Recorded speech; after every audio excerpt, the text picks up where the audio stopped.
半年内击落60多个俄军目标。德国的 IRIS-T 到底有多牛？相比于中国，其水平到底如何？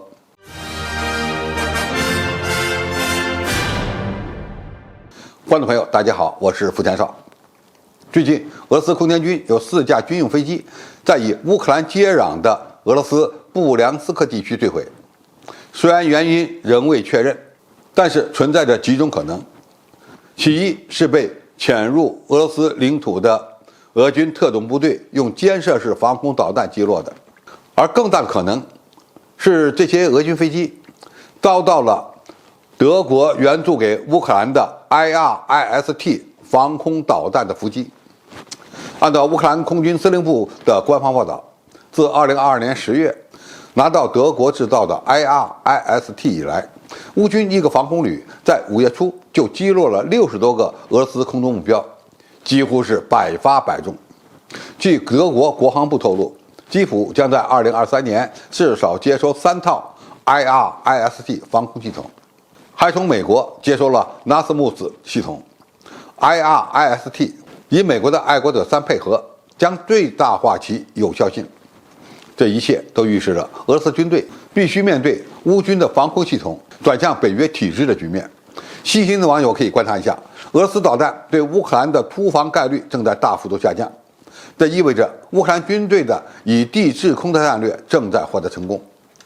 回到我们的主题，乌克兰拿到 IRIS-T 导弹以后，声称几乎有100%的拦截成功率。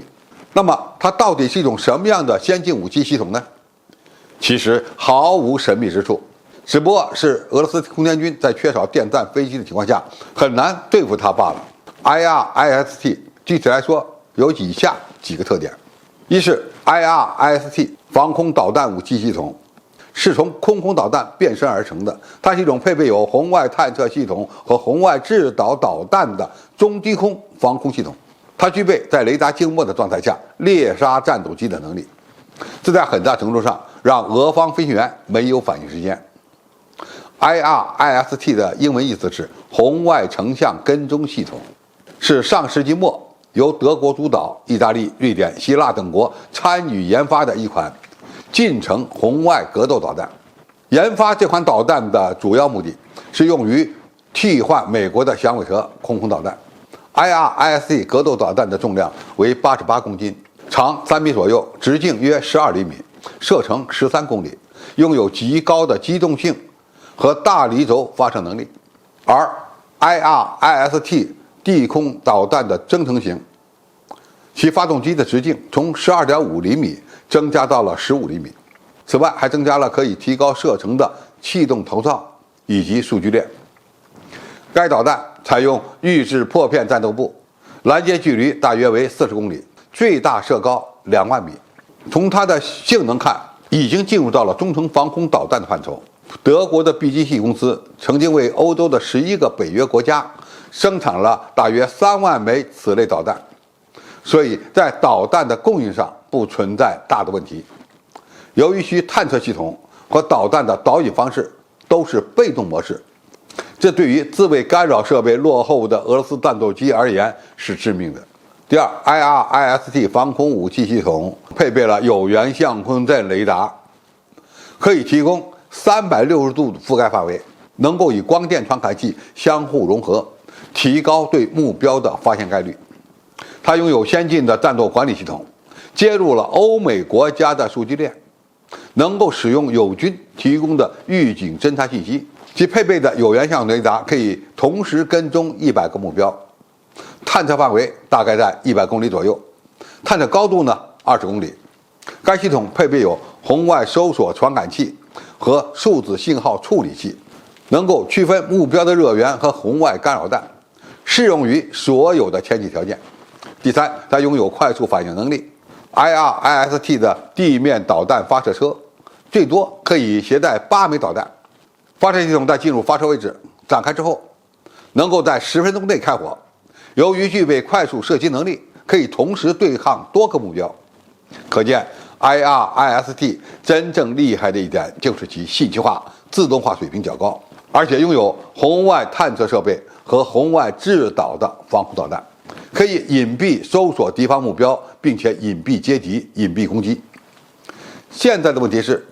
，IRIS-T 相比于中国的防空系统又怎么样呢？只能说比中国还差得远。道理很简单，这种防空导弹仍然是一种由空空导弹改装而来的防空系统，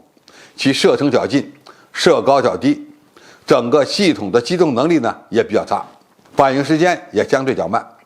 野战防空能力不足，仍然属于要地防空武器系统。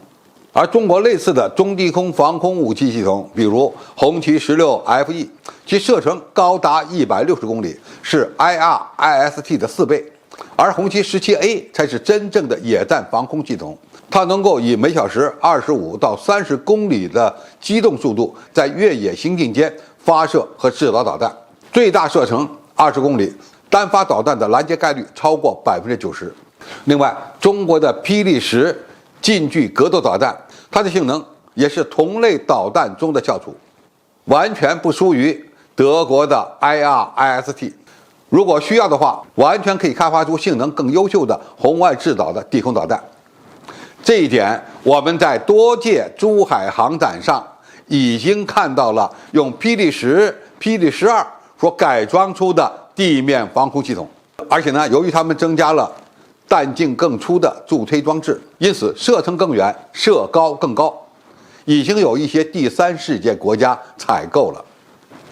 总体而言，虽然 IRIS-T不是特别优秀的防空系统，但是也算是非常有特点的防空系统。对于没有电子弹飞机提供掩护的俄罗斯空天军来说，一旦被这种系统伏击，那么的确有可能出现连续掉几架飞机的情况。为此，俄军需要采取必要的对抗手段了。好，今天评述就到这里，谢谢大家收看，我们下期再见。